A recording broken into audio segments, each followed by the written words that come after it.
Ժամը 13-ն Open Media-ի ուղիղ եթերում Renews լրատվականը շարունակում է իր աշխատանքը, մենք աշխատում ենք հանուն Հայաստանի Հանրապետության, ես Անին եմ Զաքարյան, շատ բարի օր։ Կառուցելով խաղաղություն և բազմակողմանի համագործակցություն խորագրով Օրբելի 2025 համաժողովն է մեկնարկել Երևանում։ Համաժողովին մասնակցում են ներկայացուցիչներ հարևան բոլոր երկրներից, Միացյալ Նահանգներից, Ռուսաստանից, Արաբական Միացյալ Էմիրություններից, Չինաստանից և այլ պետություններից։ Մասնակիցների թվում է նաև Թուրքիայի խորհրդարանի նախկին անդամ Կարո Փայլյանը։ Վարչապետ Նիկոլ Փաշինյանը նույնպես մասնակցում է համաժողովին, նա մեկնաբանել է Ալիևի հայտարարությունը, որում վերջինս Սևան Ալիջը գյոյչա էր կոչում։ Փաշինյանն ասում է, հապա ինչու է մեր ազգային ժողովի սեղաններին Արցախի դրոշը, նկատենք, որ երկրի ընդդիմությանն ու հարևան երկրի առաջին դեմքը նույն հարթության վրա չեն։ Նույն տրամաբանությամբ, երբ որ Ադրբեջանը բան անենք, մոնիտորինգ անենք, Ադրբեջանում կարծիքները եւ այլն, ժամանակ առ ժամանակ ներկայացնում են թե ինչ զեկույցներ կա։ Օրինակ, Ադրբեջանում այսպիսի դիսկուրս կա, ասում են Հայաստանը ճիշտ չի ասում, կեղծում են, որ տարածքային ամբողջականությունը ճանաչել են Ադրբեջանի։ Ոնց են հիմնավորում, ասում են, բա ինչ է միջև մի ազգային ժողովում Լեռնային Ղարաբաղի դրոշները դրած։ Իրենց ընկալումն է։ Ասում են, դե եկեք մենք որ իրանք տենց է, եկեք մենք ասենք գյոյչա։ Տեղել ասում են, դե որ ասին գյոյչա, եկեք ասենք բան։ Գանձակ ասենք, եկեք ասենք կովսական, եկեք ասենք քաշաթաղ։ Իրանք ասում են, տեսեք ասցին ջրական։ Եկեք ասենք, որ Երևանը հին ադրբեջանական քաղաք է։ Ու ասում են Երևանը հին ադրբեջանական քաղաք է։ Այնտեղ նայում են, ստեղ նայում են, ասում են, տեսեք ասին Երևանը հին ադրբեջանական քաղաք է։ Եկեք հիշենք, որ Արամյանցն ու Մանթաշյանն են Բաքվի նավթի տերը։ Ազգային ժողովում քննարկում են կրթության, գիտության, մշակույթի և սպորտի բյուջեն իրավիճակը ներկայացնելով նախարար Ժաննա Անդրեասյանն ընդգծել է մինչև տարեվերջ շահագործման կհանձնվի ևս 50 դպրոց։ Իսկ 2026 թվականի դեկտեմբերի 1-ի դրությամբ պատրաստ կլինի 308 դպրոց։ Ծիծեռնակաբերդ հուշահամալիրի վերանորոգման աշխատանքներն էլ ըստ նախարարի մինչև ապրիլ ավարտված կլինեն։ Ժաննա Անդրեասյանն անդրադարձել է նաև ԵՊՀ-ից հեռացված դասախոսի աղմկահարույց պատմությանը, ասում է վերջինս լսարան է մտել այլ օրակարգով։ Հիշեցնենք, դասախոսը պնդում է, իրեն հեռացրել են ազգային ժողովի իշխանական պատգամավորի մեկ զանգով, որովհետև ժարգոնային բառ է օգտագործել Հայաստանի պետական համակարգեր դասը ավելի պատկերավոր բացատրելու համար։ Կարծում է, որ իր ուսանողը պատմել է պատգամավոր մայրիկին։ Իմ ունեցած տեղեկություններով խոսքը մեկ միջադեպի մասին չի, այլ խոսքը շարունակական վարքի մասին է, եւ ես կարծում եմ, որ ուսանողները բավարար հասուն մարդիկ են գնահատելու իրենց մատուցվող նյութի բովանդակությունը եւ նպատակը։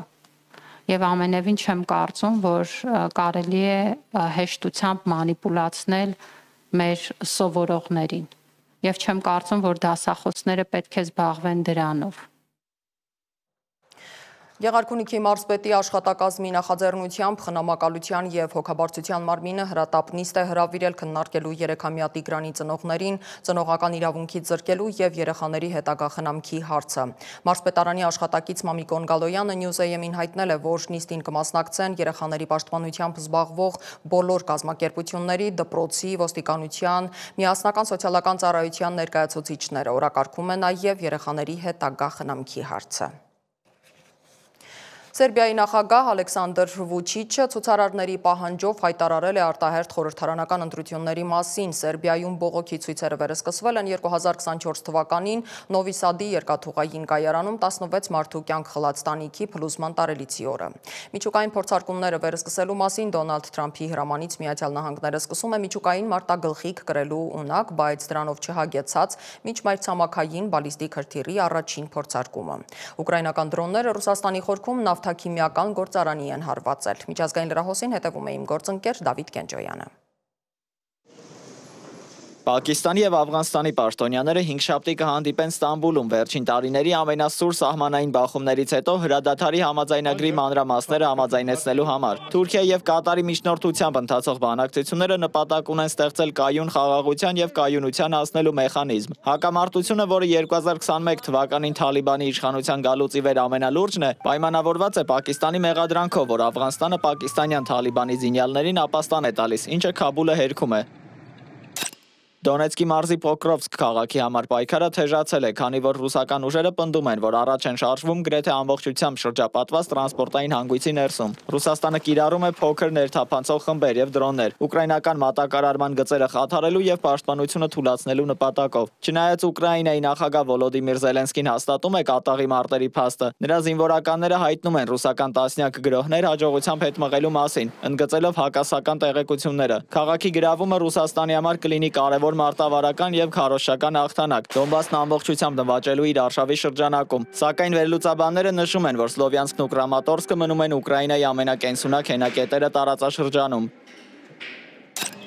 Ռոմի միջնադարյան Տորե դեի Կոնտի աշտարակը վերանորոգման ընթացքում 2 անգամ մասնակի փլուզվել է, ինչի հետևանքով վիրավորվել է 3 շինարար։ Երկրորդ փլուզումը տեղի է ունեցել Կոլիզեումի մոտ այն պահին, երբ փրշեջներն արդեն դեպքի վայրում էին, արձագանքելով առաջին միջադեպին, որի հետևանքով բանվորներից մեկը ծանր վնասվածքներով հոսպիտալացվել է։ 13-րդ դարում Ինոկենտիոս 3-րդ պապի ընտանիքի համար կառուցված աշտարակը վերականգնողական աշխատանքների պատճառով արդեն իսկ փակ էր։ Ներկայում արտակարգ իրավիճակների ծառայությունները գնահատում են կառույցի մնացած հատվածի կայունությունը։ Նովի Սադում փլուզման հետևանքով 16 մարդու կյանք խլած ողբերգության տարելիցին ցույցերը շարունակվում են։ Հարյուրավոր սերբեր բողոքի ակցիաների են մասնակցել խորհրդարանի դիմաց։ Ցույցերն ավելի են ակտիվացել զոհերից մեկի մոր Դիանա Հրկայի հացադուլից հետո, որը պահանջում է արդար հետաքննություն եւ արտահերթ ընտրություններ։ Ժողովրդի դժգոհության հիմնական պատճառն այն է, որ անկախ հանձնաժողովը ողբերգության պատճառ է համարել կոռուպցիան, սակայն պատասխանատու պաշտոնյաների դատավարությունը ոչ մի կերպ չի մեկնարկում։ Հանրության ճնշման արդյունքում նախագահ Ալեքսանդր Վուչիչը հայտարարել է արտահերթ խորհրդարանական ընտրություններ անցկացնելու մասին։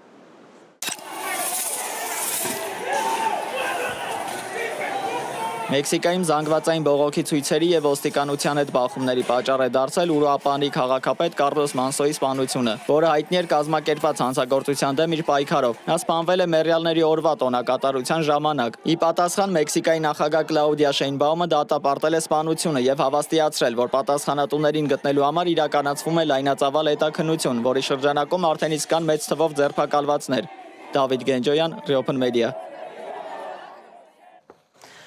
Թրամփը հայտարարել է, որ Ռուսաստանի եւ Ուկրաինայի միջև պատերազմը Ջո Բայդենի պատերազմն է, ոչ թե իրենը։ Ես ժառանգել եմ այս հիմար պատերազմը։ Այս պատերազմը երբեք չպետք է տեղի ունենար, այն երբեք տեղի չէր ունենա, եթե ես նախագահ լինեի, ասել է Միացյալ Նահանգների նախագահը CBS News-ին եւ կրկին հիշեցրել իր կանգնեցրած պատերազմների մասին, հպարտանալով, որ ավարտել է 9 պատերազմից 8, իսկ Իսրայելի ու Համասի միջև նրա խոսքով դժվար իրավիճակ է, բայց կլուծվի։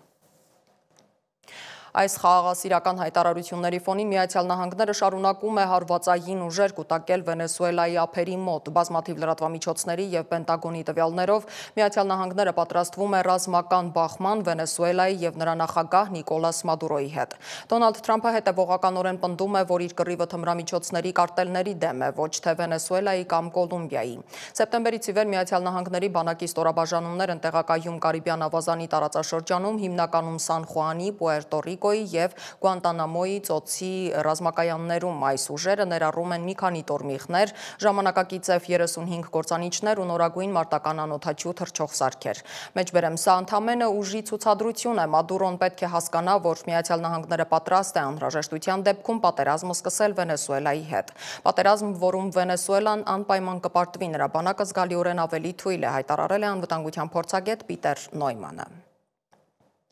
Նիգերիան ակտիվորեն քննարկում է Դոնալդ Թրամփի սպառնալիքը։ Սպիտակ տան ղեկավարը հրամայել է պատրաստվել երկրում հնարավոր ռազմական գործողությունների, եթե այն չկարողանա կանգնեցնել քրիստոնյաների սպանությունները։ Թրամփը նաև սպառնացել է դադարեցնել Արևմտյան Աֆրիկայի այդ երկրին տրամադրվող ամբողջ օգնությունը։ Նիգերիայի իշխանությունն ահաբեկված է, սակայն երկրի շատ հատվածներում իշխանությունն անցել է Բոկո Հարամ իսլամիստական խմբավորման ձեռքը եւ նրա դեմ պայքարում կառավարությունն անզոր է։ Նիգերիայում քրիստոնեական համայնքը կրկին թիրախի տակ է։ Վերջին շրջանում անընդհատ ենթարկվում է հարձակումների։ Տեղի քրիստոնեական համայնքի առաջնորդների համար, սակայն, խնդիրը ոչ միայն բռնությունն է, այլև դրան հետևողական համատարած անպատժելիությունը։ Նրանք պնդում են, որ իշխանությունները չեն կարողանում կամ չեն ցանկանում պատասխանատվության ենթարկել մարդասպաններին, ինչը ստեղծում է վախի եւ անպաշտպանության մթնոլորտ։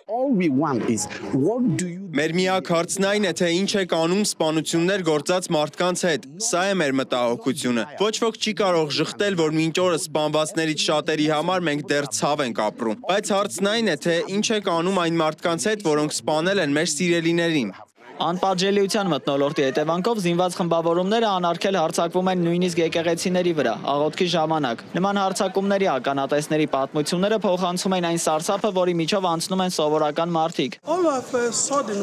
Հանկարծ, երբ պատարագը մոտենում է իր ավարտին, մոտակայքից երկու կրակոցի ձայն լսեցինք, եւ բոլորը սկսեցին վազել։ Բոլորն անհանգստացած էին։ Ինչ է կատարվում, ինչ է պատահել։ Հետո սկսվեց, եւ բոլորը սկսեցին փախչել։ Ամերիկյան աղբյուրների տվյալներով այս տարվա ընթացքում Նիգերիայում սպանվել է 7000 քրիստոնյա, տասնյակ հազարավորները տեղահանվել են։ Քրիստոնյաների ջարդերից վրդոված Միացյալ Նահանգների նախագահ Թրամփի սպառնալիքները այդ երկրի դեմ ռազմական ուժ կիրառելու եւ ֆինանսական օգնությունը դադարեցնելու մասին լուրջ լարվածություն են առաջացրել երկկողմ հարաբերություններում։ Եթե Նիգերիայի կառավարությունը շարունակի թույլ տալ քրիստոնյաների սպանությունները, ԱՄՆ-ն անհապաղ կդադարեցնի Նիգերիային տրամադրվող ողջ օգնությունը եւ մեծ հավանականությամբ կմտնի այդ խայտառակված երկիր իր ողջ ռազմական հզորությամբ, որպիսի ամբողջությամբ բնաջնջի իսլամիստահաբեկիչներին, որոնք իրականացնում են այդ սոսկալի վայրագությունները։ Ես սույնով հրահանգում եմ մեր ռազմական գերատեսչությանը պատրաստվել հնարավոր գործողությունների։ Եթե մենք հարձակվենք, այն կլինի սրընթաց, անողոք եւ վճռական, ճիշտ այնպես, ինչպես ահաբեկիչ ավազակներն են հարձակվում մեր թանկագին քրիստոնյաների վրա։ Նիգերիան համաձայն է ընդունել Միացյալ Նահանգների ռազմական օգնությունը, եթե հարգվի իր անկախությունը, սակայն իրավիճակը պարզապես քրիստոնյաների ու մուսուլմանների բախում չէ։ Երկրում կան տարբեր խնդիրներ, իսլամիստական ահաբեկչական խմբավորումներ, որոնցից տուժում են նաև մուսուլմանները, հողի համար պայքար եւ զինված հանցավորություն։ 4 մասի բաժանված Նիգերիայում ստեղծվել է բարդ իրավիճակ, որտեղ ներքին բազմաթիվ հակամարտություններին եւ պետության անգործությանը գումարվում է արտաքին ռազմական միջամտության սպառնալիքը, որը հիմնված է ճգնաժամի պարզունակ եւ կրոնականացված ընկալման վրա։ Այս պայն Սև մայրցամաքում ընթանում է 50 հակամարտություն, որոնցից 3 տասնյակից ավելին արյունալի։ Զինված հակամարտությունների միջազգային ինստիտուտի եւ Ժնևի ակադեմիայի տվյալներով Նիգերիայից բացի միայն այս տարի 20000 մարդու կյանք խլած թեժ հակամարտությունը շարունակվում է Սուդանում, 15000 մարդ զոհվել է Կոնգոյում, 5000-ը Մալիում։ Նիգերում ջիհադիստական հեղաշրջմանը զոհ է գնացել 2000 մարդ, Բուրկինա Ֆասոյում 4000։ Մարտերը շարունակվում են Կենտրոնական Աֆրիկյան Հանրապետությունում, Սոմալիում, Մոզամբիկում, Անգոլայում եւ այլ երկրներում։ Այս բոլոր հակամարտություններն ընթանում են ոչ առանց արտաքին ազդեցիկ դերակատարների։ Այս գործում առաջատարներն են Ռուսաստանը, Չինաստանը, Ֆրանսիան, Միացյալ Նահանգները, Արաբական Միացյալ Էմիրությունները եւ Թուրքիան։ Այս երկրները մրցում են ազդեցության ռեսուրսների եւ ռազմաբազաների համար։ Դրանք աջակցում են կողմերին, ստեղծելով պրոքսի հակամարտություններ։ Հիմնական նպատակը ռեսուրսներն են՝ ոսկին, ուրանը, հազվագյուտ հողային մետաղները, ածխաջրածնային վառելիքը, ադամանդները, ռազմական ազդեցության մեծացումը, միմյանց զինանձնակազմը դուրս մղելը, տնտեսական կախվածության մեջ գցելը։ Այս ամենը աշխարհաքաղաքական խախտված հավասարակշռության պայմաններում։ Դավիթ Գենջոյան, Reopen Media։ Հայերի իրավունքների համար ցեղասպանությունից հետո պայքարել են բազմաթիվ ֆրանսիացիներ, բայց մենք ոչ բոլորին գիտենք, կան մարդիկ, որոնք ամբողջ կյանքն են նվիրել, չլինելով հայ։ Նրանցից մեկը Անրի Սաբին է։ Մեր ֆրանսերեն թողարկումների հեղինակ Հասմիկ Առաքելյանն այցելել է նրա գերեզման ու ներկայացրել այս ֆրանսիացու պատմությունը։ Երևանի քաղաքային Պանթեոնի այս ճանապարհը տանում է մի գերեզմանի մոտ, որը բացառիկ է իր պատմությամբ։ Այստեղ հանգչում է բառի ամենաուղիղ իմաստով հայ ազգի բարեկամ, Եվրոպայի խորհրդարանի ֆրանսիացի падգամավոր Ժան Անրի Սաբին։ Հենց նրա առաջնորդությամբ երկար պայքարից հետո 1987 թվականին Եվրախորհրդարանը հայոց ցեղասպանությունը ճանաչող բանաձև ընդունեց, եւ դա եղավ այդ եզրույթով պատմական փաստացի միջազգային ճանաչման ու դատապարտման առաջին ու մեծ հնչեղ քայլը։ Նա իր հավատամքով եւ ամբողջ ներուժով պաշտպանել է նաեւ Արցախի ժողովրդի ինքնորոշման իրավունքը եւ այնքան է կապվել հայկական հարցի արդար պայքարին, որ կտակում պատգամել է իրեն հուղարկավորեն միաժամանակ Արցախում, Հայաստանում եւ Ֆրանսիայում։ Այսպիսի պատմություն կարելի է հանդիպել ֆիլմերում եւ հայերի ու ֆրանսիացիների բարեկամության էջերում։ Ֆրանսիայի ազգային ժողովի սոցիալիստական խմբակցության երբեմնի առաջնորդը մահացել է 11 տարի առաջ, հունիսի 16-ին, եւ 3 ամիս անց նրա աճյունամոխիրն արդեն ամփոփվել է Ստեփանակերտի հուշահամալիրում, Արցախի առաջին նախագահ Արթուր Մկրտչյանի գերեզմանի գրեթե կողքին։ Անրի Սաբիի աճյունի հուղարկավորության համար այստեղի ընտրությունն էլ պատահական չի եղել։ Շատ երևի ոչ հեռավոր ապագայում այս տարածքի հարևանության վեր պիտի հառնի հայոց ցեղասպանության զոհերի հիշատակին նվիրված մի հուշակոթող։ Իր այս քայլով Անրի Սաբին ցանկացել է ապացուցել, որ իր պայքարը շարունակելու է նույնիսկ մահից հետո, քանի որ հայոց ցեղասպանության ճանաչման խնդիրը միայն հայկական հարց չէ, այլ պայքար հանուն համամարտկային արժեքների։ Իր մասնագիտությունն է եղել, հա, Սաբիի մասնագիտությունը ցեղասպանագետ է եղել ինքը։ Իր մասնագիտությունը ինքը զբաղվել է ոչ միայն իմիջիալից հայկական հայերի, հա, ցեղասպանությամբ, Ռուանդայի եւ այլն բոլոր ցեղասպանություններով ինքը իր պարտքն է համարել։ Ես շնորհակալ եմ իրեն, որ նաեւ նախանձախնդիր է եղել նաեւ մեր հարցում, որտեւ գիտեք ինչ է նշանակում մահվանից հետո կտակ այդպեսի կտակ անել, հա, ուրեմն ինքը ինչքան է սիրել Հայաստանը, հայերին, էլ ես այդքանով շնորհակալ եմ իրեն, որ նվիրված է եղել Հայաստանին ու հայերին։ Սա իսկապես նվիրվածության արդյունք է։ Անրի Սաբիի անունը պատմությունն ինքնին արդեն դրել է Անատոլ Ֆրանսի, Անրի Բարբիի, Ֆրիտյոֆ Նանսենի եւ բազմաթիվ այլ օտարազգիների կողքին, որոնք անտարբեր չեն եղել մարդկության դեմ գործված ոճրագործության հանդեպ եւ պայքարել են արդարադատության համար։ Արցախի կորստով ոչ միայն հայերն են կորցրել իրենց գերեզմանոցը, այլև ֆրանսիացիները, քանի որ Ստեփանակերտի սրտում հանգչում է Թուլուզում ծնված եւ այնտեղ մահացած ֆրանսիացի նշանավոր քաղաքական գործիչ, հայ ժողովրդի երախտավոր Ժան Անրի Սաբին։ Սա ռեպորտաժի էմոցիոնալ հատվածն էր, իսկ այն ինչին ականատեսը եղավ մեր տեսախցիկը նկարահանումը սկսելուց առաջ, թերևս կադրերը ավելի խոսուն կպատմեն։ Մեր օպերատորը իր աշխատանքային զենքը դրեց մի կողմ, դրեց ձեռնոցներ եւ սկսեց պոկել մոլախոտերը։ Սաբիի գերեզմանը մաքրեցինք, լվացինք փոշուց եւ կեղտից։ Մեզ միացան նաեւ Երևանի քաղաքային պանթեոնի մաքրուհիները։ Այս գերեզմանի տեղը բացահայտել է Շարլ Ազնավուրի գրական ժառանգության թարգմանիչ Սամվել Գասպարյանը, երբ այցի է գնացել իր ընկերոջ Շիրիմին եւ նկատել Անրի Սաբիի անունը։ Դեռևս 2013-ին նա նամակով դիմել է այն ժամանակվա քաղաքապետ Տարոն Մարգարյանին եւ կարճ ժամանակ անց Սաբիի գերեզմանին քար է տեղադրվել, իսկ տարածքը բետոնապատվել։ Իդեպ Սաբիի մասունքներն ամփոփվել են Երևանի քաղաքային պանթեոնում Մարգարյանի քաղաքապետ դառնալուց 1 ամիս առաջ։ Նա կապ չի ունեցել այդ ամենի հետ, բայց տեղեկանալուն պես իսկույն անցել են գործի։ Ես այն ժամանակ մի քիչ անշնորհք եմ գտնվել, Տարոն Մարգարյանին շնորհակալություն չեմ հայտնել, հա, կուզենայի հիմա ուշացնող շնորհակալություն հայտնել, որովհետև շատ լավ գործ արեցին իրենք, հա, այս հողաթումբը ուղղակի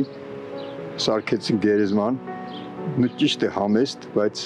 ես օրինակ կուզենայի, որ ավելի լավ լիներ։ Ես ընկերներիս հետ հատուկ Արցախ գնացինք, տեսնենք այնտեղ ոնց է, շատ լավ էր։ Նախկին քաղաքապետին շնորհակալություն հայտնեցի, նորին էլ շնորհակալություն կհայտնեմ, եթե հետևեն։ Գոնե հետևեն իրանք հիմա, այս եղածին հետևեն, այսպես չլինի, էլի չծածկի գերեզմանը։ Գիտեք, ես օրինակ չեմ ուզենա, որ մի ֆրանսիացի լսել է, որ այստեղ Սաբին այստեղ գա ու տեսնի այսպիսի վիճակ։ Այս գերեզմանի տերը դե յուրե Երևանի քաղաքապետարանն է, իսկ բարոյական առումով հայ ժողովուրդը, մենք բոլորս։ Եվ մի կարևոր հանգամանք էլ, փաստացի հայոց ցեղասպանությունն առաջինը ճանաչել է Եվրախորհրդարանը 1987 թվականին, իսկ Հայաստանի դաշնակիցը Ռուսաստանը միայն 1995-ին, մյուս դաշնակից Ֆրանսիան 2001-ին։ Թերևս այս փաստը հազարավոր բառերի փոխարեն վկայում է, թե Անրի Սաբին ինչ կարևոր գործիչ է աշխարհի հայության կյանքում։ Փորձեցի մտաբերել, բայց չգտա, թերևս չկա Սաբիի նման երկրորդ օտարազգին, որն իր երկրից բացի ցանկացել է վերջին հանգրվանը գտնել նաև Հայաստանում եւ Արցախում։ Անրի Սաբիի 8 զավակներն ու թոռները Ֆրանսիայում են։ Այստեղ չկա մեկը, որ նրան այցի գնա, իսկ Հայաստանում նրա հարազատները մենք բոլորս ենք։ Սա հասկացավ նաև գերեզմանոցի մաքրուհին Արմինեն, որն ինքնակամ եկավ մաքրեց գերեզմանը, որքան էլ համոզեցինք, փող չվերցրեց դրա դիմաց եւ խոստացավ ամեն անգամ այդ կողմով անցնելիս իր բաժին բարոյական պարտքը կատարել, մանավանդ, որ այս գերեզմանը դժվար հասանելի հատվածում չէ։ Մի կողմում Ռոբերտ Սահակյանցի գերեզմանն է, մյուսում Մարո Մարգարյանի, իսկ քիչ այն կողմ երգիչ Հայկոն է։ Այս վայրը բոլոր խորհրդանշական եւ քաղաքական հիմքերն ունի, որ դառնա հայ-ֆրանսիական բարեկամության խորհրդանիշերից մեկը, որ պատվիրակություններն այցելեն եւ ծաղիկներ խոնարեն մի մարդու շիրիմին, որը փաստացի դրել է հայոց ցեղասպանության համաշխարհային ճանաչման եւ դատապարտման գործընթացի հիմքը։ Հասմիկ Առաքելյան, Լևոն Ոսկանյան, Reopen Media։ Եվ թողարկման վերջին հատվածում 13-ամյա հայ շախմատիստ Տիգրան Համբարձումյանը հռչակվել է Եվրոպայի պատանիների եւ աղջիկների առաջնության շրջանակներում անցկացված կայծակնային շախմատի բաց մրցաշարի հաղթող, հաղորդում է Հայաստանի շախմատի ֆեդերացիայի մամուլի ծառայությունը։ Մրցաշարին մասնակցել են 40 երկրներից 288 շախմատիստներ առանց տարիքային սահմանափակումների։ Տիգրան Համբարձումյանը 9 հնարավորից վաստակել է 8 միավոր։ Մեծահասակների Եվրոպայի փոխչեմպիոն Լիանա Գյուրջյանը դարձել է Եվրոպայի մինչև 23 տարեկանների չեմպիոն Ալբանիայի Դյուրես քաղաքում ընթացող առաջնությունում նա երկամարտում գրանցել է 232 կիլոգրամ արդյունք, փոքր ոսկե մեդալներ նվաճելով նաև պոկում եւ հրում վարժություններում։ Նշենք, որ Հայաստանի հավաքականը հիանալի ելույթներ է ունենում առաջնությունում, երիտասարդների եւ M23 պայքարում մեր մարզիկները նվաճել են բազմաթիվ ոսկե, արծաթե եւ բրոնզե մեդալներ։ Հայաստանի թիմից երիտասարդների պայքարում Եվրոպայի չեմպիոններ են դարձել Ալեքսանդրա Գրիգորյանը, Տիգրան Կարապետյանը, Էմմա Պողոսյանը, արծաթե մեդալներ են նվաճել Նարեկ Գրիգորյանը, Նարեկ Մկրտչյանը, բրոնզե մեդալակիրներ Մերի Միսակյան եւ Աննա Ամրոսյանը։ Եվրոպայի M23 առաջնությունում ոսկե մեդալակիր է դարձել Գառնիկ Չոլակյանը, բրոնզե մեդալակիր Գոր Սահակյանը։